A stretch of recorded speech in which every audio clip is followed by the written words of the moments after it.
elastic yield, tapos nandito yung ultimate strength, andito yung true sa taas, tapos nominal yung baba. So kahit ito naman ay kahit hindi na naka-broken line, okay lang naman sa akin. Basta dapat higher si true sa ultimate and nominal. So, ang mga tinanggap kong answers sa proportional limit, so basta may nakita ko dyan na may Hooke's law or directly proportional yung stress and strain, so yung mga ganon. Okay?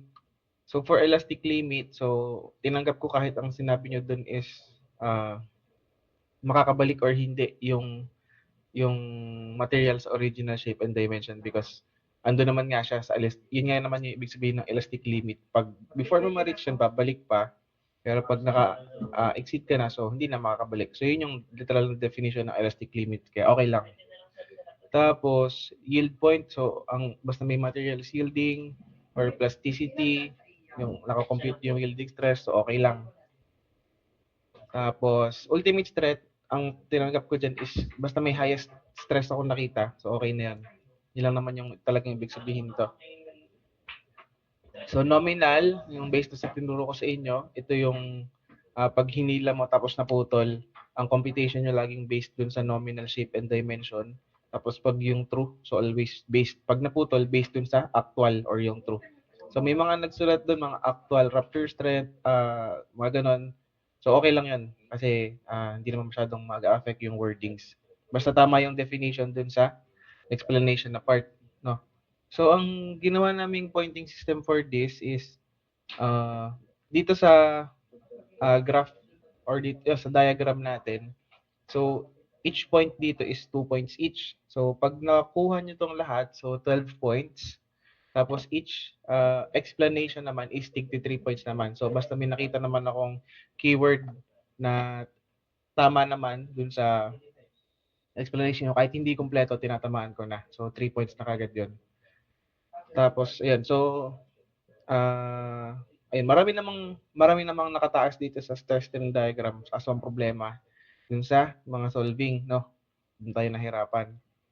So, hindi ko sure kung na-solve nyo yung quiz natin before kayo mag-exam. Pero, yung reminder ko sa inyo is possible possible na may mga na-change na values. No? Hindi siya yung actual na yun yung lalabas. So, dapat kumbaga dapat nung quiz natin is naaral niyo kung paano talaga siya i-solve para pag sa exam is, let's say, may na bagong value or may bagong hinahanap. So, gets nyo yung logic kung paano siyang i-apply. Okay? So, next, solve natin yung midterm problem number 2 natin. Okay? Rigid bar AB is supported by 2 rods. So, si rod A and si... by the way, guys, alam niyo, aware ba kayo na may 4 sets yung exam natin? Aware ba kayo dun?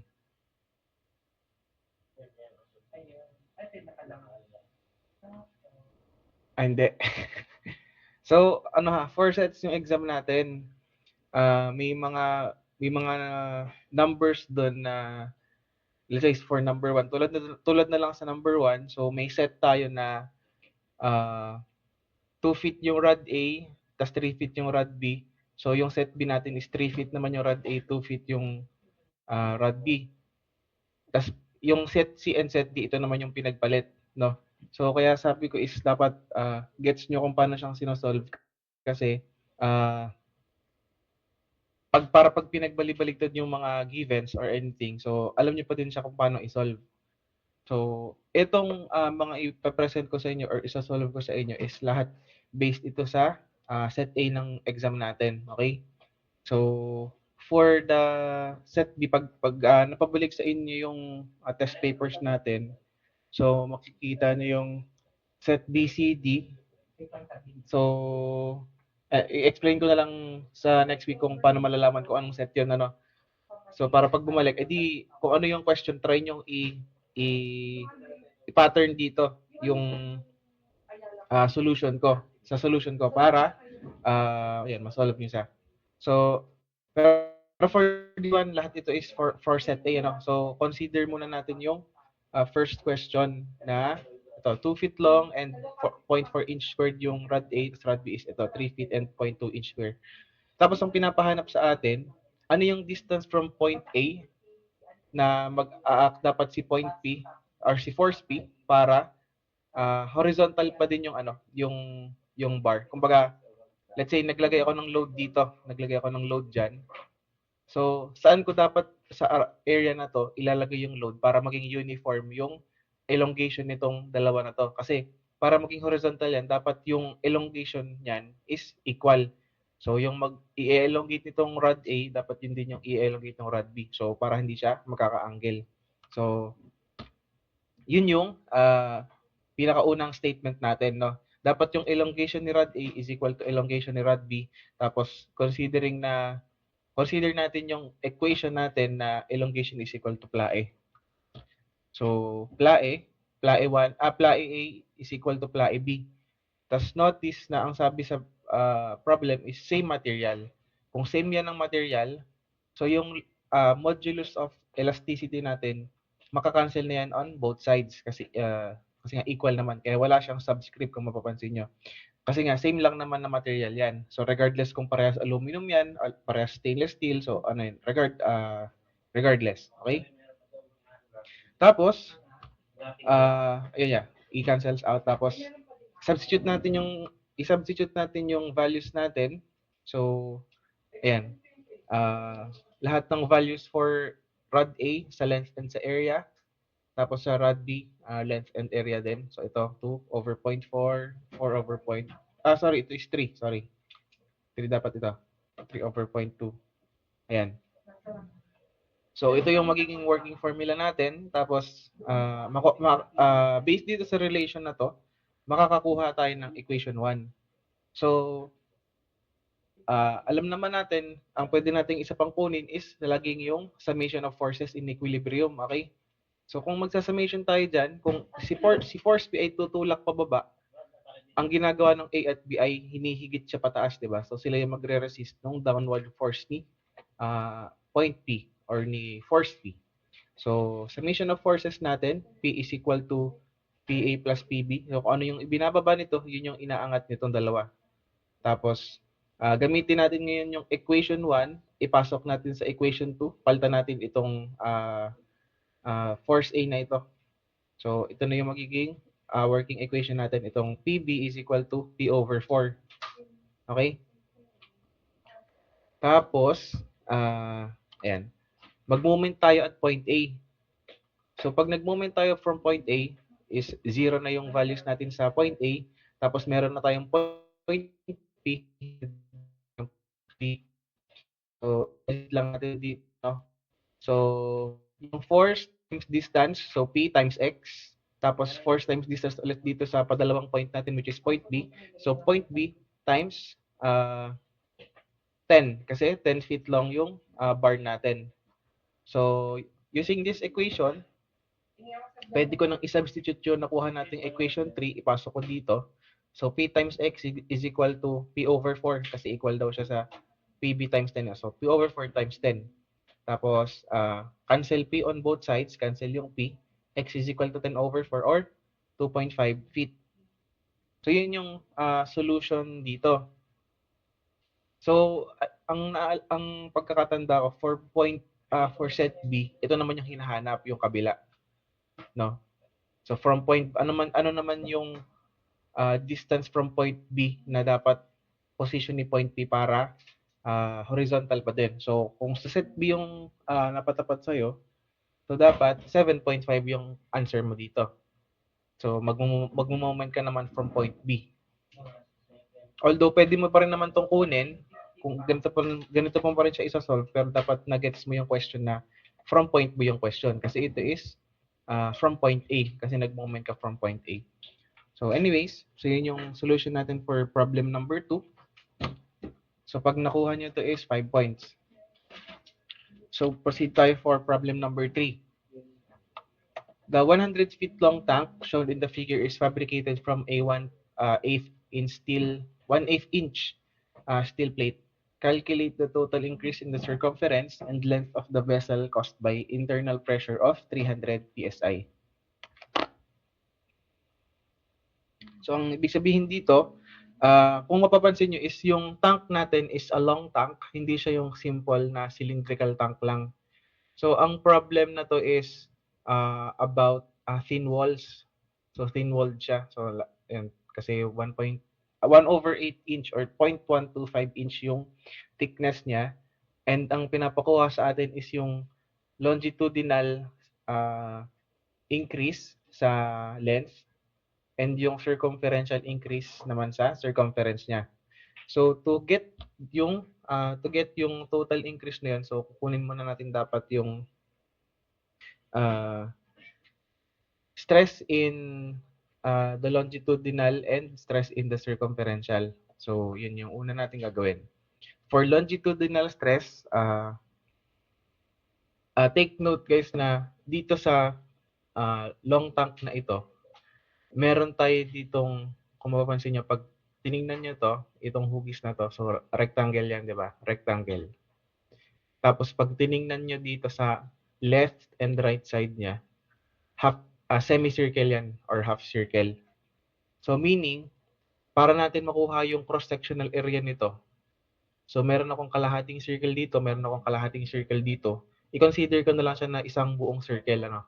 Isang buong circle plus itong area nitong rectangle na to, yun yung area ng end cap natin. Okay? Kaya ang magiging formula natin dito is, ayan, length times width or 24 times 18. So itong 24 times 18 na to is converted na to inches, ano, kasi so take note na laging basta English system tayo, since ang English system na ang pressure natin in terms of English system is always PSI. So lagi nating i-convert lahat ng measurements or values in feet to inches para ma-cancel yung inch square sa PSI. So kaya yung 24 and 80 na to is ito lang naman yon, yung width and length, width times length nung rectangle in inches. Okay? So nag-multiply lang ng 12 dito. Tapos area ng circle natin, nakikita natin dito na ang diameter, technically ang diameter ng circle is ito or yung 18 inch natin. So kaya pi d squared over 4. Okay? So ito yon. So ito yung total na area nitong end cap na to. 686.47. Tapos, kung naaalala nyo yung formula natin for thin walls, ang gamit natin dun is PD over 2T. So, kung PD over 2T, yung diameter sa taas and yung thickness sa baba, yun yung magka-cancel out ng measurement length ng mm or ng m or ng inches, yun yung magka-cancel out para yung P na natira is equal pa rin sa value of pressure. Kasi 'di ba ang value ng stress natin ay pressure. So this time, ang gagamitin kasi natin is area. Kailangan meron tayong value sa baba na in terms of isa pa ulit na makakancel natin na meter or in this case is inches. So kaya ang gagamitin natin doon sa baba, sa denominator is na maglalagay tayo doon ng perimeter. So to get the perimeter nitong cross section na to, so same lang na concept nung ginamit natin sa taas. So perimeter nitong rectangle tapos perimeter nung isang buong circle na nahati lang naman sa gitna. So ayan. Ilagay lang natin sa dito. So, perimeter nitong rectangle plus perimeter ng circle. So, yan, 104.55. Tapos, yan. Ito yung sinasabi ko kanina na PD over 2T tayo before or PD over 40 pag spherical. Pero in this case nga, is area yung ginamit natin kasi sa taas eh. So, perimeter yung gagamitin natin sa baba para yung inch square dito makakancel ng inch square ng perimeter times thickness. So, PSI pa rin yung magiging final value natin, which is, ito yung sagot. So, 15,758 PSI yung stress in the longitudinal stress. Yan. Tapos, for circumferential stress naman, since ito nga ay cylindrical pa din naman ito, technically, iba lang yung magiging computation natin for diameter. So bakit? Kasi 'di ba ang parang technically para itong ano tawag doon, ellipse na ang major axis mo is ito, parang ito yung i-consider natin for the major diameter, no? So 2 feet plus ito ay radius at radius ulit. So technically diameter, no? Kaya ang nangyari is 2 feet plus 1.5 feet. Kasi itong radius na ito at may radius dito. So, R plus L plus R. So, technically, length plus diameter lang itong long side na ito. So, multiply lang by 12 inches para ma-convert yung feet na to. Tapos, ayun, yun na yung magiging circumferential stress natin, which is 50,400 PSI. Tapos, to get naman yung elongation values or yung total increase in length natin. Sorry, ito pala is total increase muna in circumferential perimeter. So dito, ito yung generalized Hooke's law na computation ng elongation in a circle, no? In a circumference. So yung formula niya is 1 over E times stress in C minus nu stress in L. So yung nu is yung Poisson's ratio natin. Kung mapapansin natin, walang binigay sa atin na nu, pero may binigay naman na modulus of elasticity and modulus of rigidity. So naalala natin na may relation yung dalawa na yon, ano. So E is equal to sorry, G pala. G. So ito yung equal to nu na ito. Ito na yung naging relation nung E, nung G at nung nu. So based dito, ipa-plug in lang naman natin yung values niyan. So yung E, yung na-solve natin ng circumferential stress, tapos ito yung E over 2G minus 1, tapos yung na-solve natin na longitudinal stress times the radius nung tank natin. So ang ginamit lang natin is ito lang, since circumferential increase lang naman yung kinukuha natin dito. So hindi ito, no? For longitudinal ito. So ang sagot dito is ayan. Pwedeng siyang in feet or in inches. Ito yung answer. Then for longitudinal, similar formula nito, wherein mauuna lang yung length kasi kung kumbaga pag nagko-compute tayo nito, kung alin yung kino-compute natin, yun yung dominant doon sa equation. So for this one, since length naman ito or longitudinal, mauuna yung longitudinal stress minus yung nu times the circumferential stress, tapos multiplied by length. So ayan, substitute lang ulit natin yung values. Ito yung E, ito yung longitudinal stress, tapos ito yung E over 2G minus 1 times circumferential stress, tapos times yung 100 feet dito. So pag times 100 feet, ito yung makukuha nyo, 0.0029, or pag kinompute nyo siya in terms of inches, edi ito yung makukuha nyo. So either way, i-correct naman natin yon. So 2 points for circumferential, longitudinal stress, 2 points for circumferential, 3 points for circumferential increase, and 3 points for longitudinal increase. Okay. So next, problem number 4 natin. The initially square element of a material is deformed as shown. So determine the shear strength of the element and the normal strengths of diagonals AC and BD. So for this one, ang alam ko may sinolve tayo na during discussion ng similar concept dito, no, yung may undeformed, may deformed, tapos wala kang ibang values kundi ito lang, tapos pinapasolve sa atin ano yung normal and shear strain.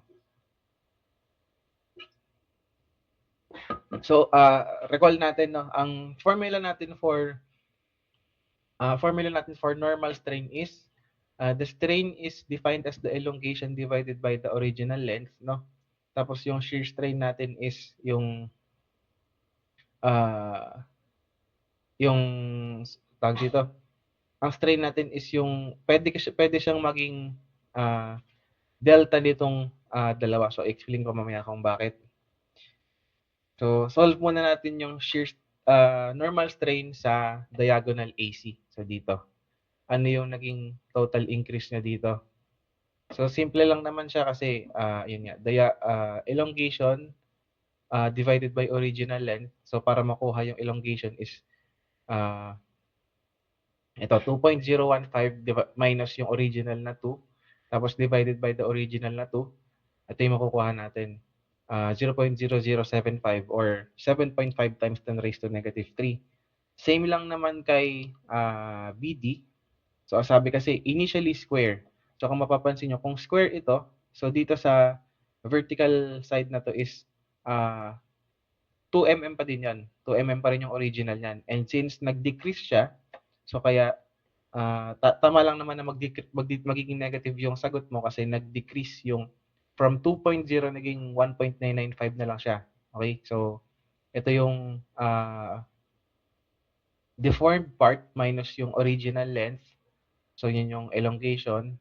Tapos, divided by the original length. Kaya ito yung makuha mo sagot. Negative 0.0025 times 10 raised to negative 3. Tapos, yan, as explained ko kanina, yung shear strain, pwede mo siyang makuha simply by getting the delta nung itong dalawa na to. So kasi yung kung mapapansin niyo dito, ito yung original. So itong original square na ito. Tapos ang nangyari is dito sa deformed stage niya, para siyang lumaki siya from originally 90 degrees, lumaki yan, no? So yun yung increase niya na from 90 degrees to ano yung na-increase niya na degree, ito na yung magbibigay nun, no? So, shear strain is the change in the right angle between the diagonals. Kasi pinagitnaan ng dalawang diagonal eh. No? So, kapag nag-increase itong diagonal na to, yung diagonal na to, ng due to normal strain, yung shear strain nun, pwede mong computin, kukunin mo lang yung delta nito. No? Kasi mangyayari, normal naman ito. Lagi namang may isang negative, lagi may isang positive, lagi may isang negative. Kasi imposible naman na pag yung isang square ay diniform ko, imposible naman yung mag-increase on both diagonals, no? Imposible yun. Palaging may isang diagonal dyan na liliit at may isang lalaki. And kukunin mo yung delta nun, yung delta doon is yun yung value or shear strain mo in radian. If gusto mong makuha siya in degree, so convert mo lang to. So kung may nagsagot sa inyo dito ng naka-degrees, so okay lang din naman yan, no problem. Okay? 2 points, then 1 point para sa shear strain. Okay, so next. Yan. A rectangular aluminum block is 100 mm long in the x direction, 75 mm wide in the y direction, and 50 mm thick in the z direction. So it is subjected to a triaxial loading consisting of a uniformly distributed tensile force of 200 kilonewtons in the x direction and uniformly distributed compressive forces naman daw of 160 in the y direction and 220 in the z direction. So if V is equal to, or yung Poisson's ratio is equal to 1 over 3 and E is equal to 70 gigapascal, determine a single distributed loading in the x direction that would produce the same z deformation as the original loading. So based dito sa question natin, makukuha na, kita din naman sa illustration, ano yung magiging sign nung y and saan na yun?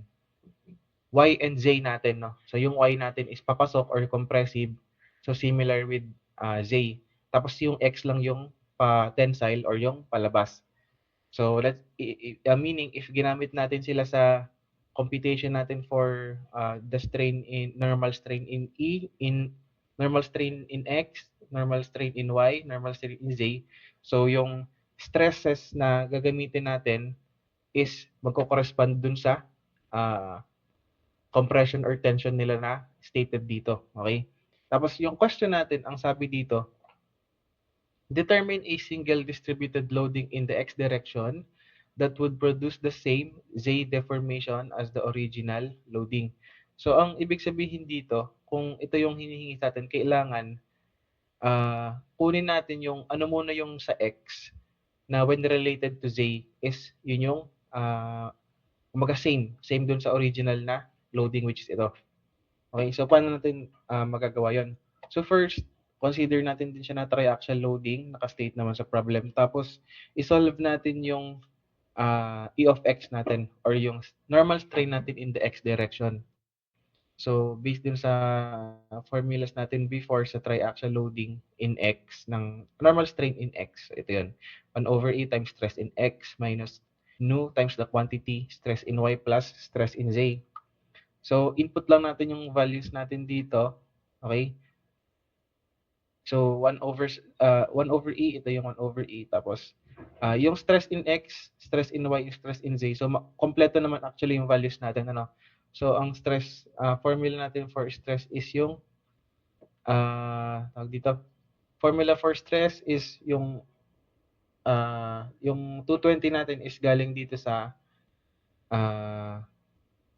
X natin, which is 200. So, sorry, hindi ko napalitan ito. So, ito yung 200 for X, then ito yung for Y natin is 160 and 220 for the Z. So, i-edit ko na ito mamaya bago ko i-upload sa G-class natin. So, ayan. Tapos divided by the area, no? Divided by the area dito. Tapos, yan, makukuha natin yung value ng if X natin, which is 1.0539 times 10 raised to negative 3. Tapos, using this one, since nasa triaxial tayo, di ba sa triaxial, si E of Z yung maikli yung formula. So, ito lang yon. So, kung ito yung E of Z sa triaxial loading, gamitin natin yung E of X natin, ilagay natin dito, tapos plug in din natin yung Poisson's ratio ulit. So, ito yung makukuha nating normal strain in Z, which is itong value na to. Tapos, ayan, alam natin yung Hooke's law na OEE or stress is equal to strain times modulus of elasticity. So, makukuha natin ngayon yung stress natin in Z, which is ito, negative 221.333 megapascal. So, tama naman kasi papasok naman talaga siya, no? So, ayan. Tapos, from here, pwede na natin makuha yung applied force natin kasi may area naman tayo makukuha ni Z, which is ito, 100 times 75. So, tapos ayan, times ulit yung stress in Z natin na negative 221. So, ito yung 1,660 kilonewton compression, yung magiging answer natin. Okay? So, pag nakuha niyo yan, is ito, 2 points dito sa E of X, 2 points sa E of Z, 2 points sa stress in Z, tapos 4 points dun sa applied yung hinihingi sa atin na single distributed loading, which is ito yan, yung applied force in Z. Okay. So, next, problem 6. An 8 feet long tube with the cross-section shown in the figure is made of aluminum. Find the angle of twist in the degree using a maximum shear stress of 10,000 psi. So, use modulus of rigidity 4 times 10 raised to 6 psi for aluminum. So, for this one, ang nasa quiz natin is ano lang to, 'di ba? Normal na parang window type na na shape. So, naka-close lang yan dito. Wala siyang triangle na nakabutas dito. So, sa exam natin, meron. Ang hinihingi sa atin dito is angle of twist in degree using maximum shear stress. So, alam natin na ang mga gagamitin natin formula para dito is yung sa mga torsion natin, ano. So, doon lang naman nagkakaroon ng twist in degree. So, for this one, meron akong i-explain sa inyo kung bakit i-compute natin yung area, 'di ba, for para ma-solve yung torsion natin. So, explain ko na lang bakit ganito yung naging working formula natin. So, una, dito meron ako nakikitang half circle ulit or semicircle. Ito. Tapos, meron din ako ditong nakikita na rectangle. Tapos, sa loob ng rectangle na yon may nakauka na triangle. Kaya ganito yung naging formula mo for area. So, since semicircle lang ito, so area of a circle is pi r squared. So, divided by 2 kasi kalahating circle lang. Tapos, i-plus mo yung length times width nitong rectangle na to. Tapos, ibabawas mo ngayon yung area ng triangle, which is 1/2 BH. So, kung ano man ito. So, dito medyo malabo lang yung values ng mga angle, pero ito ay 30, ito ay 60. So, basically, itong triangle na to is a 30, 60, 90 triangle. So, yan. I-orient lang natin siya ng upright sa atin, ano. So, ito pa rin yung triangle na yun. Na dito ay 30 degrees daw ito, tapos ito ay 60 degrees. So, kailangan ko muna kasi nating makuha yung ano yung height ng triangle kung ano to Kasi for pi r square, yung radius lang ang kailangan natin, which is given naman 4 inches yung radius niya. Tapos yung length times width, ito is 5. So, alam natin na 8 feet long. Ibig sabihin 8 feet long. So, 8 feet ito. So, length times width, wala na tayong problema doon. 1/2 BH. So, yung base ng triangle is ito pa din, which is similar dun sa 8. So, alam natin na 8 pa din ito. Pero, ang kailangan natin muna is yung height ng triangle para ma-solve natin ito. So, yan. Kung 30 ito, alam nating 60 ito. Tapos, kung 60 ito, alam nating 30 ito. Tapos, gawa tayo ng, alam nating 8 ito, yung base, no? Base dito at dito sa drawing. Tapos, ngayon, gawa tayo ng imaginary line dito. Hatiin natin yung triangle into 2 triangles. So, meron tayong magagawang right angle dito, no? So, kung 36, kung ito ay 60 at ito ay 90, wait lang. Dito muna pala tayo. So, yung nahati, yung distance na to, itawagin natin siya as x. Tapos yung kabila, i-term natin as 8 minus x. Kasi ito yung 8, kabuuan ng 8, tapos may x ditong sumingit. So itong kabila, yung other half niya is 8 minus x. Tapos ito, tawagin natin y, or ito yung height natin na gustong isolve. Tapos yan, kung ito ay 30, ito ay 90, ito ay 60. Kung ito ay 60 at ito ay 90, ito ay 30. So, kompleto na yung values ng triangle natin. So, kailangan natin kuhanin, actually, dalawa yung unknown natin, ano? Isang y, isang x. So, hindi natin masasolve yung isa sa mga to ng, hindi natin masasolve yung values nila both ng isang equation lang.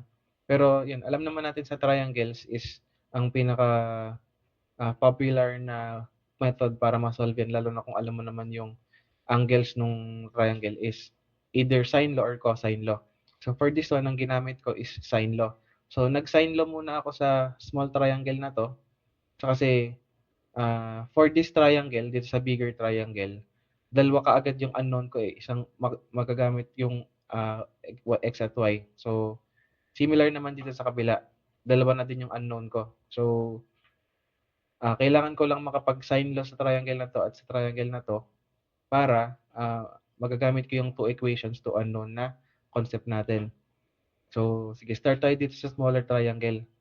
Sin 60, ito yung 60, nakabukas siya sa y. So, sin 60 over y. Tapos sin 30, nakabukas siya sa x, kaya over x. Tapos for the other triangle naman, so sin 30 over y, kasi nakabukas siya sa y. Tapos sin 60 over 8 minus x. So, dito, two equations to unknown.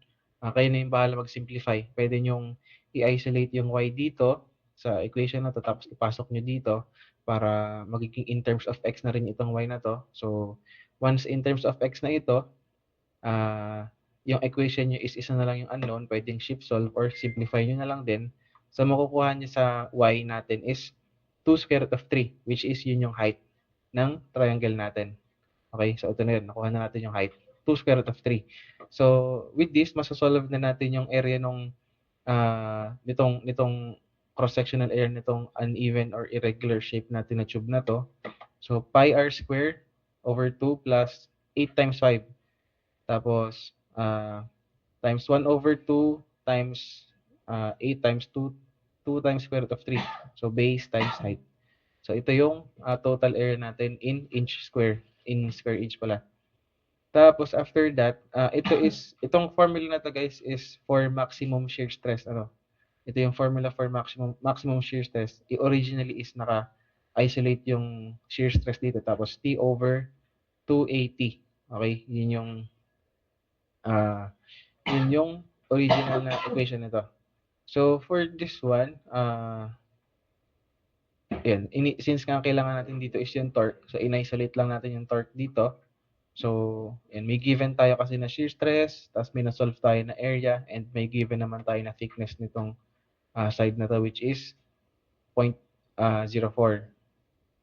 So, ayan. Ayan. Ito yung makukuha nating torque for this one. Tapos, ito is another new formula na din naman na for thin-walled closed section. So, ito yung ginagamit natin as formula nung constant J natin for tall jug. So, di ba, twist or in degree. So, kailangan natin ng tall jug dito. So, yung constant J natin na gagamitin is ito. So, itong ibig sabihin nito is summation ito ng mga dito, perimeter S1 divided by thickness nung mga to. So, yung mga side divided by thickness. So, ayan, tall jug, ipalitan lang natin yung J ng supposed to be formula niya, which is ito, yung 4A square, tapos times yung summation nung mga to. So, ayan. I-plug in lang natin yung value ng torque, ng length. Itong length ng, ano na to is, ini-multiply lang by 12 to convert. Tapos, ayan. Over 4 times yung na-solve natin na A times yung modulus of rigidity natin. Tapos ito, yung magiging sides niya 4 pi plus 10 over 0.08. So ito yun. Tapos ito naman is yung 4 over 0.06 which is ito. Tapos ito yung 4 square root of 3, 0.03. Ito yun. So kumbaga kinuha lang itong sides na to, itong sides na to. Tapos yung 4 pi is galing sa yung half circumference nitong semicircle at tapos yung ito, yung 5 inch na to. So 5 plus 5, ito yung 10. Tapos ito, parang kumbaga arc length na din, no? 4 pi. Tapos ito, pag sinolve natin kasi itong triangle na to, kung itutuloy natin yung solution nito, kung kukunin natin tong side na to, makukuha natin yung 4. Tapos pag sinolve mo naman itong side na to, makukuha mo yung 4 square root of 3. So yun lang yan. Tapos, makukuha mo yung value ng theta in rad or in degree. So, basis sa solution na to, ang makukuha mo talaga dito initially is rad. So, kung gusto mo naman i-convert sa degree, so okay lang din naman. Same lang naman. So, pag nakuha mo tong torque, 5 points. Pag nakuha mo yung angle, 5 points ulit. Okay, next. The compound shaft composed of steel, aluminum, and bronze segments carries the two torques shown in the figure. If TC is equal to 150 pound-feet, determine the torque including the direction and maximum shear stress developed in each material. The moduli of rigidity for steel, aluminum, and bronze are ito. Okay? So dito, yun, kung mapapansin niyo, pinilitan ko yung values kasi ito yung nasa set A natin. No? 1.2 ang diameter for steel, tapos 1.6 ang diameter for bronze. For this one, ang kailangan nating mahanap is torques, individual torques nitong bronze, aluminum, and steel, tsaka individual din na shear stresses nila, no? So, before tayo mag-start, kunin muna natin yung summation of torques natin. So, summation of torque, ang gagawin natin is from point B muna tayo magsimula, ano? So, from point B, kita nyo tong direction niya.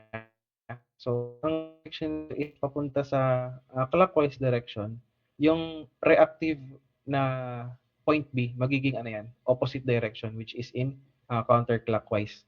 So, kung ganun yung gagawin nating logic, kung magsa-start tayo sa point B, gusto ko positive si point B. So, from counterclockwise, positive si point B. Ito yun. Tapos, pupunta ngayon tayo sa torque ng point D. No? So, pa-clockwise siya. So, kung pasalungat siya sa torque ng point B, si torque D is i-negate ko siya. So, kasi pabaliktad siya eh. Tapos since, ito, counterclockwise, yung TC or yung point C, so positive ulit yan. Tapos, kung positive, kung counterclockwise itong torque C, itong torque sa point A, reactive ulit yan. So, on the other side ulit yung ikot niyan. So, pa-clockwise naman. So, kaya negative din naman si torque A dito. Then, yun. In equilibrium, zero dapat yung summation ng torque ng mga yan. And then, ayun, mag-start tayo, since na nga nag-start tayo sa point B, i-term natin as torque 1 yung torque B natin.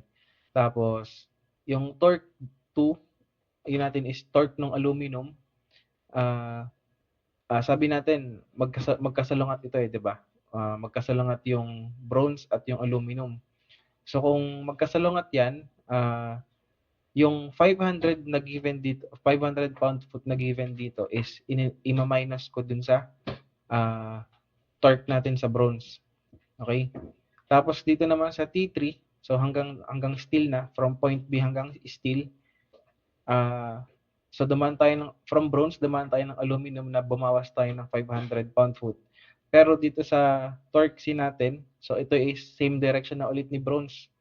So dun sa steel, sa part ng steel is mag-a-add na tayo ng 150 naman doon. Pero itong mga ng yung direction pa price, so yung mga reaction nitong mga to is so dapat consider natin yung directions ng pagtitwist. Okay? So in this case, ganito yung mabubuo nating mga equation based din sa figure na given sa atin.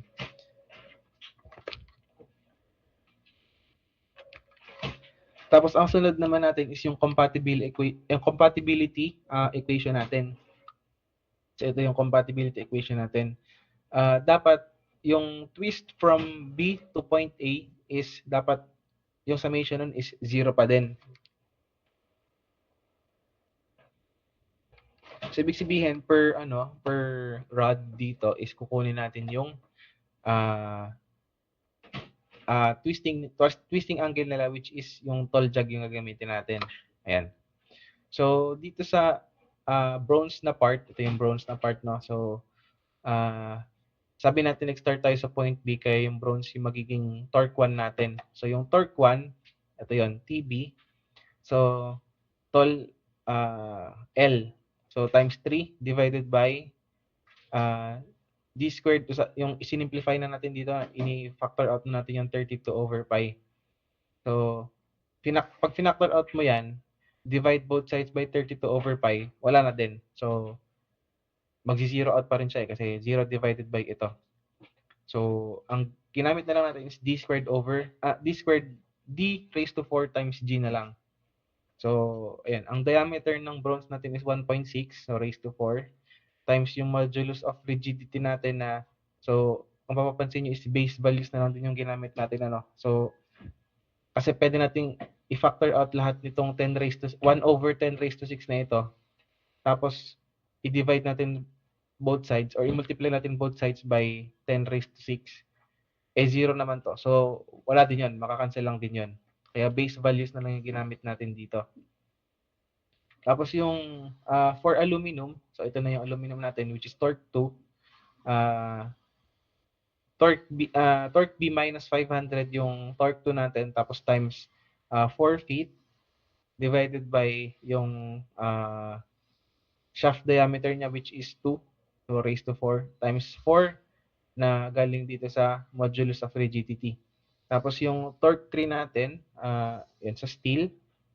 So TB minus 500 plus 150 times 6, which is yung length niya, divided by shaft diameter raised to 4, 1.2 raised to 4 times 12 dun sa 12 times 10 raised to 6 PSI.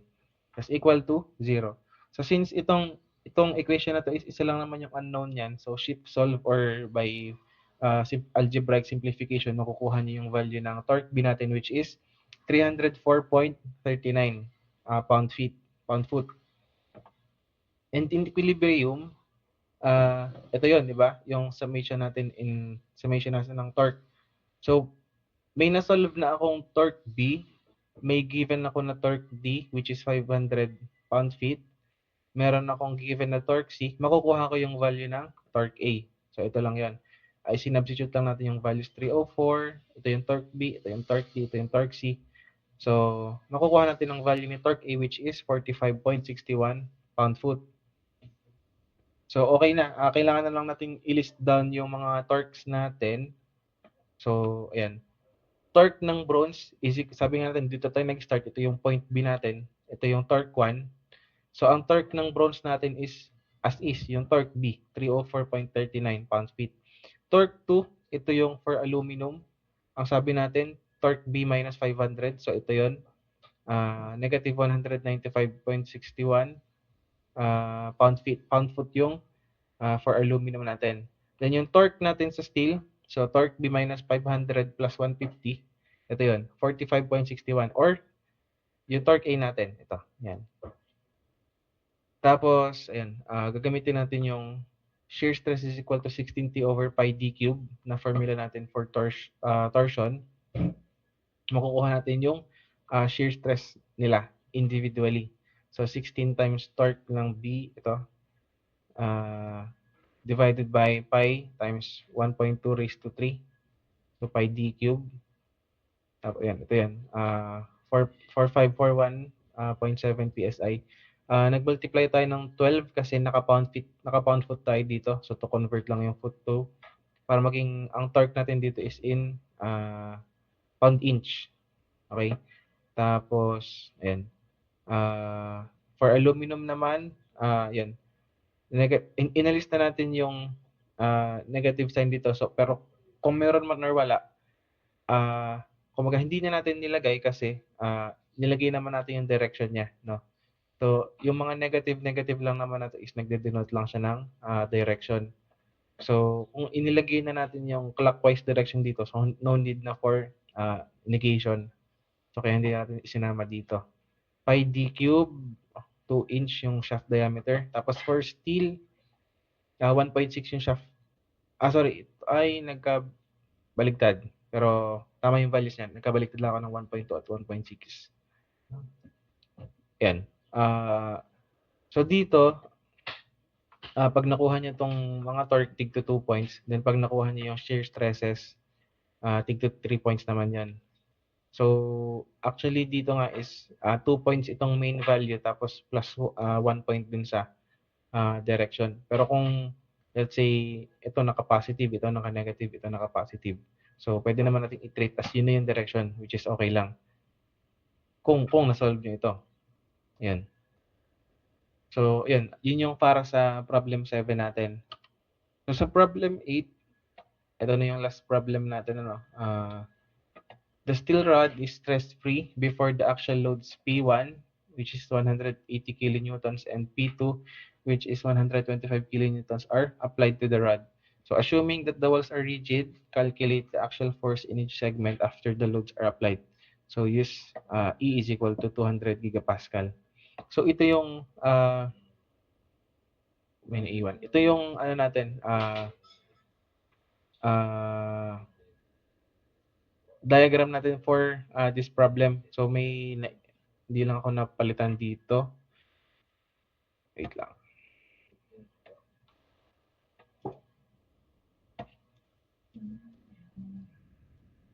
So, ito yung actual values natin sa set A natin. So, 1,200, 2,500, 2,100. Tapos yung P2 natin is dito sa direction na to. Okay. So, next, ang pinapahanap sa atin dito is calculate actual force in each segment after the loads are applied. So, actual force, mga ito. PD, PCD, PBC, PAB. So, dito is depende ulit kung saan natin gusto magsimula. No? Pero, ang ginagawa kong rule of thumb is nagsastart ako sa right-hand side. So, magsastart ako sa point D. Yun muna yung hahanapin ko. So, for this one, since rigid yung walls, sabi dito, the walls are rigid. So, if rigid yung walls, dapat kahit mag-apply ako ng force dyan, yung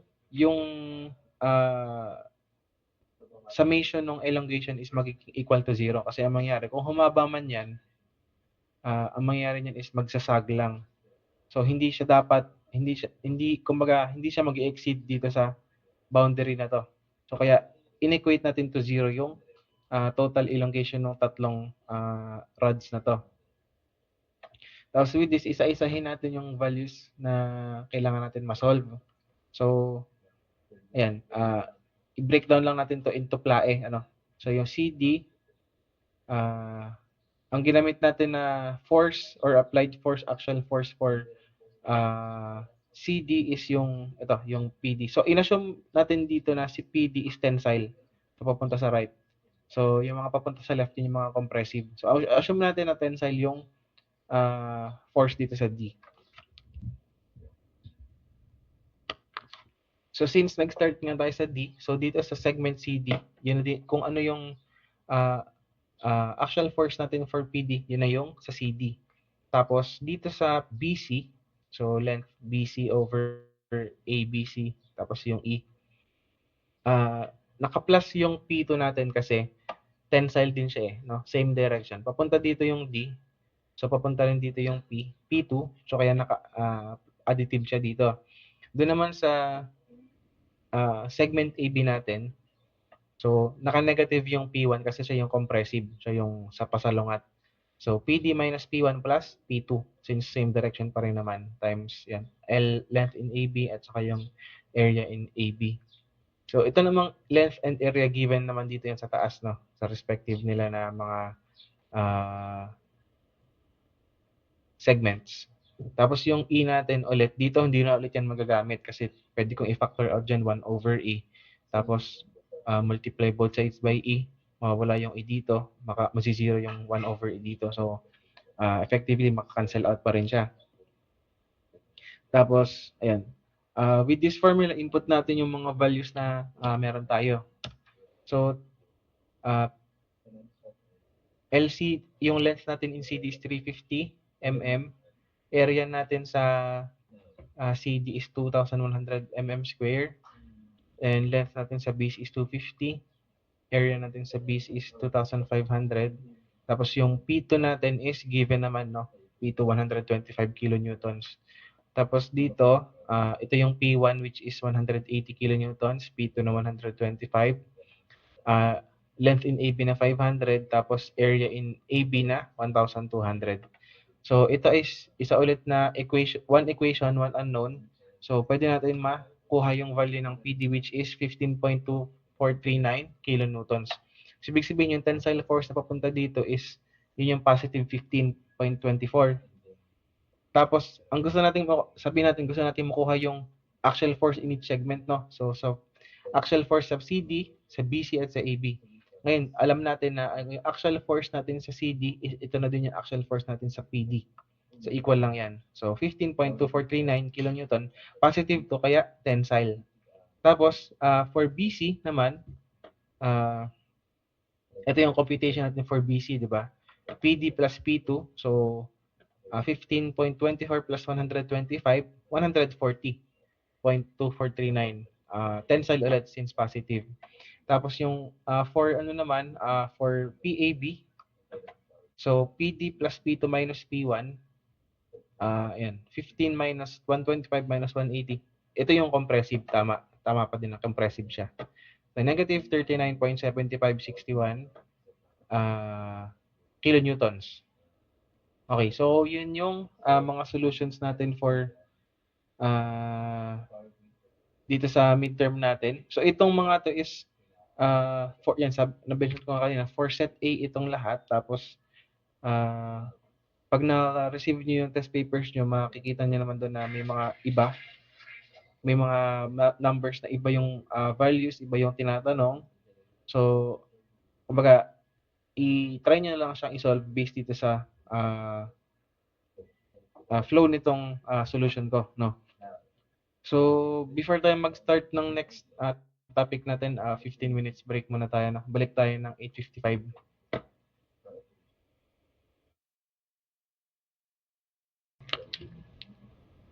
Okay, so new topic natin for today is thermal stress. So naiwan kasi natin ito nung before midterm, pero dapat supposedly kasama 'to. So, ang logic ng thermal stress is una, pwede kasing let's say yung mga bakal natin is or any material pagka na-heat yan, so nag-e-expand, no? Yun yung pinaka-common na reaction ng any material pag nainitan. So, it's laging sa pa-expand siya. Then pagka naman lumalamig or bumababa na yung temperature natin, ang tendency is to magko-contract or liliit siya. So, yun yung sinasabi dito sa thermal stress. Yung paglaki at pagliit na yon is hindi siya hindi siya yung due to yung nag-apply ka ng load na kinompress mo or hinila mo para maka-experience ng tension.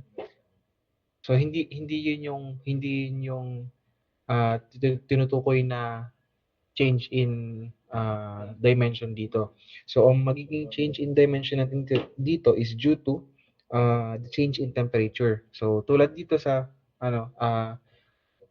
increase in temperature, so mag-expand yan, no? So let's say from ang temperature natin is from 10 degrees tapos naging 30 degrees Celsius. So ang tendency niyan is mag-expand siya, hahaba siya ng ganito. Tapos ayan. For contraction naman, ito yung liliit siya. So kasi let's say ito yung original mo. Tapos ayan. So from 30 to 10 naman yung magiging natin, direction. So, mula mainit, palamig, ang tendency niyan is liliit yan ng ganito.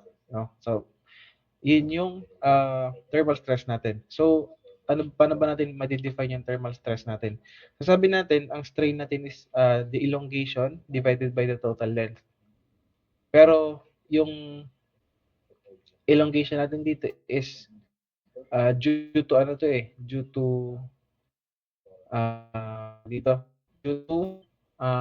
load. So, due to actual loading. So, yung magiging new concept natin for this one is yung thermal strain. No? So, kasi itong E natin is normal strain. Ito naman is thermal strain wherein siya yung alpha times delta T. So, kung isa-substitute ko ngayon itong thermal strain dito sa original equation natin ng elongation. So, ang magiging final formula natin for elongation due to thermal stress is alpha times delta T times L. So, yung alpha dito is yung coefficient of heat ng material na gagamitin natin. Then, yung delta T is yung change in temperature, mababa, pataas or pababa. Tapos, ito yung length natin or yung original length ng material natin. Okay, so ito yung magiging working formula natin. So, alpha times delta T times L. So, meron ako ditong inilista na procedures kung paano natin ma-derive yung compatibility equation. So, ano ba yung ibig sabihin ng compatibility equation? So, ang compatibility equation is sinasabi dito na dapat kung ano yung i-increase or i-decrease due to ng material shape and dimension due to thermal stress. So, dapat equal siya sa, let's say, kung humaba yun, tapos gusto mong ibalik sa original shape and dimension niya. Yung ano bang tawag doon? Yung actual force na gagamitin mo para maibalik siya is equal dun sa thermal stress na nag-cause sa kanya para humaba or umikli. So anyways, mamaya na, mas ma-visualize nyo yun mamaya. So ang una natin gagawin is yun, remove the constraints. Tapos padalawa, apply the necessary force to restore the specified conditions of constraint. So ito yung explain ko sa inyo mamaya na ito yung nandito sa part na to yung actual force natin. Tapos dito, number 3, write the relationship between thermal deformation and deformation due to the constraint forces or yung actual forces natin. Okay, so para mas maintindihan natin, proceed tayo sa problem number 1. So the horizontal steel rod, 2.5 centimeters long and 100 mm square in cross-sectional area, is secured between the walls as shown in figure A. If the rod is stress-free at 20 degree, compute the stress when the temperature drop to negative 20 degrees Celsius. Assume that, yun, so unang assumption natin, yung walls will not move and the walls will move sa second assumption at a distance of 0.5 mm. So yung alpha natin dito is, ayan, given naman and meron tayong given na E. So dun muna tayo sa unang assumption, tapos ang sabi dito, the rod is stress-free. So at this point in time, stress-free siya, so wala siyang na-experience na any load or any stress due to temperature. So kumbaga, ito yung ang tawag dito is yung room temp.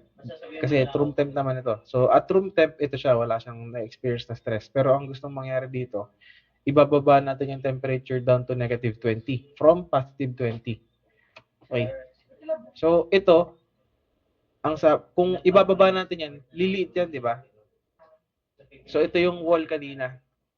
Itong sinasabi ng ST, ito yung change in length mo or yung ini-ikli mo or yung ini-decrease mo in length. Tapos, actually, elongation to. So reverse ng elongation, no? Lumiit siya. Tapos nung lumiit siya, sabi ko kanina, 'di ba? Ano yung axial force na magpapabalik sa kanya dun sa original niya na position, which is kaya a-apply natin to ng imaginary force P. Apply natin to ng imaginary force P, tapos mako-compute natin yung elongation due to force P. Pero dito nga, compatibility equation, kita naman natin kung ano yung ini-ikli nito, dapat yun yung ihahaba nito pagka nag-apply ka ng force P. So doon naman gagaling yung compatibility equation natin. So the walls do not move. So ayan, kinompute na natin dito yung delta T natin. So T2 minus T1, negative 20 minus 20. So negative 40 degrees Celsius yan. Pero mamaya is pakita ko sa inyo na actually hindi natin masyadong ginagamit yung negative nito. No? Laging absolute value ng delta T yung gagamitin natin. So yan, reminder lang yan. Tapos yan, based dito sa drawing nga natin, kita natin na ang ST is equal to SP. Or yung elongation T natin equal sa elongation P. Tapos, alam natin na ang elongation is equal to PLAE. No? Yung axial deformation equal to PLAE. Pero itong deformation due to thermal stress, ito ngayon yan, yung sinabi natin kanina, alpha times delta T times length. So, may length on both sides, pwede natin makancel yung length, no? Hindi natin kailangan yan. So, magiging equation na lang natin is alpha times delta T is equal to stress over E. Tapos, kunin natin yung stress. Tapos, ayun. Kung i-isolate natin yung stress, ilipat lang natin yung E sa taas. So, ito na yung formula natin. Stress is equal to alpha times delta T times modulus of elasticity. So, plug in natin yung values natin. So, 11.7 times 10 raised to negative 6 per degree Celsius, tapos times 40 degrees Celsius. So, ito yung sinasabi ko na absolute value lang yung kinuha natin. Hindi na natin isinama tong negative na to. So, times 200 times 10 raised to 3 megapascal. Okay? So, ito ay gigapascal, pero di ba sabi ko is kapag naka-gigapascal, pwede mo yan i-times 10 raised to positive 3, tapos naka-ano na lang siya, naka Newton per mm square. No, ganun, pag kinonvert mo yung Newton per meter square galing gigapascal na times 10 raised to 9, pag ginawa mo yung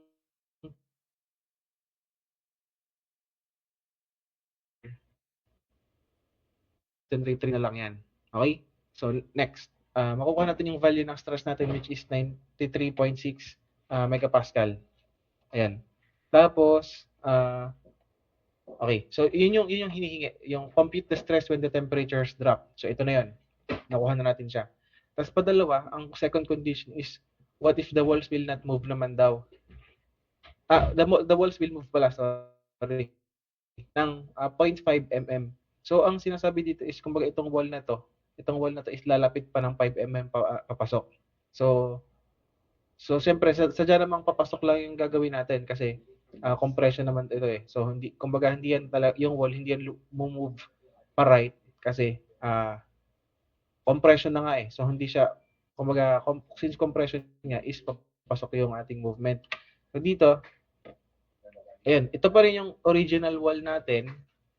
Tapos yung deformation niya due to the decrease in temperature is ito, yung delta T. Tapos sabi is nag-move daw yung walls by 0.5. So ito yung tinawag natin na delta, no? Nag-move siya ng 0.5 mm. So ngayon, kung ito na yung wall natin, dito na lang natin hanggang dito na lang tayo mag-a-apply ng force P. Tapos ito na lang yung elongation P natin. Ito, yung elongation P na ito. Tapos, based dito sa drawing natin, so hindi na ganito yung magiging compatibility equation natin. Ano? Magiging delta T is equal to delta P plus yung delta na na-move. Tapos, ayan. So, dahil dito, pwede nating gamitin ulit yung formula ng deformation due to thermal stress na ito, yung alpha times delta T times L, as equals stress times L over E plus delta. So kasi itong delta P na ito is yung plae, no? Yung plae yan. So kumbaga in terms of stress na lang tayo dito kasi P over A naman, stress naman yun eh. So okay na yun. Tapos ngayon pwede kasi natin i-multiply both sides by E over L, no? Para ma-cancel yung L dito, tapos makaka-cancel yung E dito. Actually, mangyayari nga, matitira na lang dito is stress, no? Tapos dito aakit yung E. Tapos itong delta natin ngayon yung sasalo ng E over L na yan. So ito na yung final equation natin. Yan. So ang pinapahanap sa atin is yung stress. So isolate lang natin yung stress. I-transpose natin dito sa kabila, magiging negative itong delta E over L. So substitute natin ngayon yung values natin. So dito factor out lang naman yung E, no?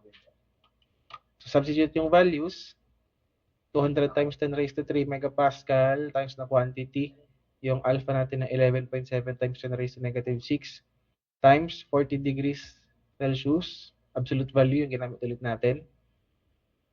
Tapos minus yun 0.5 mm na delta divided by original length niya na 2.5 times 10 raised to 3 mm. So kasi meters, no? So kinonvert lang siya sa mm. So with that, mako-compute na natin yung 53.5 megapascal natin. Ito na yung final natin na stress kapag nag-move ngayon ito. So mas maliit dun sa hindi nag-move yung wall kasi expected yun kasi from sa ganitong scenario, yung ini-contract niya, dun mo din ibabalik sa original point. Pero dito yung ini-contract niya, mas malapit na yung babalikan mo na original point. Kaya mas maliit na yung stress required. Okay? So, next. Problem 2. Figure A shows a homogeneous rigid block weighing 12 kips that is supported by 3 symmetrically placed rods. The lower ends of the rods were at the same level before the block was attached. Determine the stress in each rod after the block is attached and temperature of all the bars is increased by 100 degrees Fahrenheit. Use the following data. No? So ito yung mga data niyan. Ito yung drawing natin. So may homogeneous block na ito. Yan, then supported siya by isa dito na rod na steel, isang rod na bronze, at isang rod ulit na steel. Tapos ito yung mga binigay sa ating values. No? So yung E is ito for steel. Ito yung area niya. Ito yung alpha in ano niya. Ito yung alpha ni steel. Ito yung alpha ni bronze. Ito yung E ni bronze. Ito yung area ni bronze. So kanina ang ginawa natin is inalis natin yung constraint which is yung wall. So ngayon naman 'di ba, ang mangyayari naman dito, pag uminit yan, hahaba dapat itong mga rods na to. So, ang mangyayari, ito naman yung aalisin natin kasi ito yung nagko-constrict sa ano nila sa pag-increase. So, alis natin yung black. Tapos, drawing natin ngayon yung mga tulad nitong ST. Yung ST na yan is itong alam natin na mag-elongate siya, di ba? So, mag-elongate siya hanggang dito sa broken line na to, lahat yung tatlo na yan. Tapos, andito na yung black kasi. Kasi nga nag-elongate siya. Di ba kanina, ibinalik natin. Ngayon naman, hahabulin natin yung black. So, kaya ito na yung delta P natin. Andito na. So, pag ibinalik mo dyan yung black, andyan na yung black. So, ang mangyayari is, ang na-increase ngayon is delta T plus delta P. Okay? Tapos, ayan. So, ito yung overall na delta natin. So, ganito, yung kanina is contraction, ngayon ito naman is expansion. So, pag expansion, ganito yung nangyayari. Technically, ang equation mo dito is total delta is equal to delta T plus delta P. No? So, delta due to thermal stress and due to axial loading. Tapos, ayan, continue natin dito. Ano? So, sabi nga natin, ito yung magiging formula natin.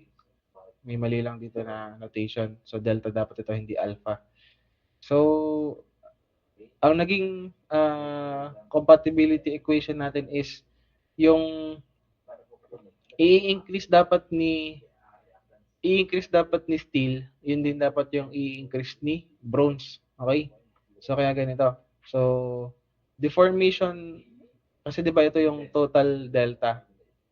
So, delta due to thermal stress ni steel plus delta due to axial loading ni steel should be equal sa delta due to thermal stress ni bronze plus delta due to axial loading ni bronze. So ito yung hindi natin ita times 2 wala dito naka times 2 kasi hindi naman kumbaga pag times mo yan ang mangyayari doble nito hanggang dito. Equal dapat dito. So hindi ganoon. So ito lang naman andito lang naman yung compatibility equation natin. Mamaya natin i-consider itong padalawa na steel rod. So, yan, na-establish natin to. Ang axial loading natin, ganito na lang, stress L over E instead na PLAE. Tapos yung deformation natin or elongation natin due to thermal stress is alpha times delta T times L. Tapos, ayan, sabi, nag-increase daw by 100 degrees Fahrenheit. So, wala naman siyang sinabi kung ano yung initial. So, dun sa term na increased by ni delta. So, pwede zero lang yung temperature. So, kung zero, ang delta natin is pa din 100 degrees Fahrenheit. Tapos dito, plug in na natin yung equation natin. No? So, ito yung for steel, ito yung thermal steel, ito yung axial steel, thermal bronze at axial bronze. Then ito, plug in natin yung values na meron tayo. So meron tayong alpha, meron tayong delta T, meron tayong length. So yung length nung steel rod natin na 2 feet, convert lang natin to 2 inches. Kaya nag-multiply tayo ng 12. Tapos yung axial, dito naman sa axial part ng steel. So stress ng steel times 2 feet times 12. So para lang din ma-convert. Then 29 times 10 raised to 6. Ito yung given na E sa atin. Then equals, itong part naman na to is yung bronze na. So ito yung thermal part ng bronze. 10 times 10 raised to negative 6, yung alpha niya. Tapos delta T, 100 Fahrenheit pa din. Tapos yung length ni bronze is mas mahaba siya, di ba? So 3 feet siya times 12 inch para ma-convert to inches. Tapos stress in bronze times 3 feet times 12 divided by yung E. So, pag sinimplify natin itong equation na to, ito yung makukuha natin. Negative 0.024 is equal to stress in steel, tapos ito yung coefficient niya, plus stress in bronze, ito yung coefficient niya. Tapos, pwede naman nating i-rephrase itong stress natin into P over A ulit. Kasi may given na cross-sectional array yung mga yung mga steel rod natin kanina. So, palitan natin. So, para ma-isolate natin ngayon yung mga PST and PBR natin or yung mga axial forces natin sa steel and sa bronze.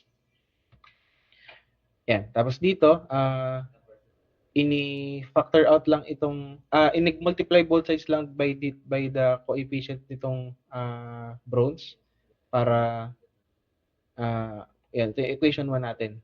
So, ito na yung equation 1. Tapos, next natin, para, since nga dalawa yung unknown natin, kailangan pa natin makakuha ng isang equation. So, dito natin kukunin, sa summation of forces in Y. So, alam natin na yung, tag dito, yung PST natin at yung PBR, which is yung dalawang steel na rod at saka yung isang bronze na rod, yun yung humihila sa kanya pataas, kaya positive. Tapos itong 12 times 10 raised to positive 3, ito yung weight ng block. So, kaya siya negative sa pababa. So, nawala lang yung negative dito. Pero yan. Ang next natin, so, 2 equations to unknown na tayo. So, pwede na nating ma-solve yung values ni PST and PBR since yan, ito na yung equation 2. So, pag na-solve natin yan, ayan, ito na yung PST, ito na yung PBR. Hindi ko na napalitan ito. Tapos, makasolve natin yung stress in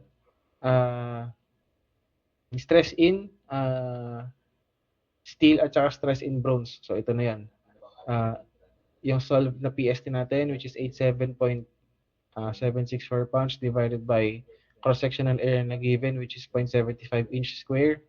Tapos, yung bronze, stress in bronze is negative 5401.528 divided by yung given na cross-sectional area ni bronze is 1.5 inch square.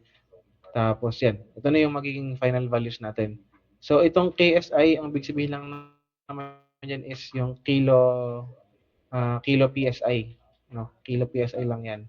So, actually, 11,601 PSI ito. Ito naman yung negative 3,601 PSI. So, kung mapapansin nyo, ang naging final value natin for stress sa bronze is negative. So, ibig sabihin, hindi pala ganito yung tamang drawing. Ganito pala dapat. Kumbaga, masyadong naging mahaba yung elongation ni bronze. Ang nangyari is, ikinompress siya pabalik. Parang ito yung delta P. Pabalik siyang ginawa. Tapos pataas yung PBR. So, based sa computation natin, ganito dapat yung kinalabasan niya. Pero, kumbaga, kahit ganito yung inassume natin, so, nakuha pa rin naman natin yung tamang sagot. So, ito, kumbaga, ito lang yung, mali lang yung illustration natin. Okay? So, yan. So, next, problem number 3. Calculate the increase in stress in each segment of the compound bar if the temperature is increased by 80 degrees Fahrenheit. Assume that the supports are unyielding and use the following data. So, ito yung the following data. Aluminum and steel. So, ito yung ating diagram dito or yan. So, may aluminum and steel tayo na bar na magkadikit tapos iniipit sila ng rigid walls. So, ang sabi is calculate the increase in stress in each segment. So, ano yung increase sa stress in segment ng aluminum at saka sa segment ng steel. So, paano natin yun gagawin? So, remove the constraint muna tayo lagi. So, alisin natin yung constraint dito sa side ng steel. So, dito, ang sinasabi dito, itong delta T ng aluminum is, because si aluminum is mag-i-increase din to kasi tataas yung temperature. So, ahaba si aluminum, hahaba din si steel. So, ito yun. Ito yung paghaba ni aluminum, ito yung paghaba ni steel. Tapos yung P, yung axial na para siya maibalik. So, ito yun. Kaya yung axial natin ng PST is pabalik, no? Pabalik dito. So, kumbaga kailangan natin siya ibalik sa original niya na position. Kaya yung direction niya nung delta P sa steel and delta P ng aluminum is, yan, papunta dito. So, based dito sa equation na sa illustration natin, pwede nating makuha ulit yung compatibility equation natin ng ah, ah, sa elongation ng aluminum at sa deformation ng steel. Okay, so dito muna tayo sa ating delta P na plae, tapos delta T natin na ah, alpha times delta T times L. Tapos yung delta T natin nga is sabi, nag-increase by 80 degrees Fahrenheit. So, yun na agad yung i-assume natin na T2. Tapos yung T1 natin is 0. Kaya ang delta T natin is 80 degrees Fahrenheit na. So, yan. Ito yung working equation natin ulit kasi based dito sa ating nakikitang drawing is yung delta due to thermal ni aluminum plus delta due to thermal ni steel is equal sa pag ibinalik siya. So, sa axial force ni aluminum, sa deformation due to axial loading ni aluminum at sa elongation due to axial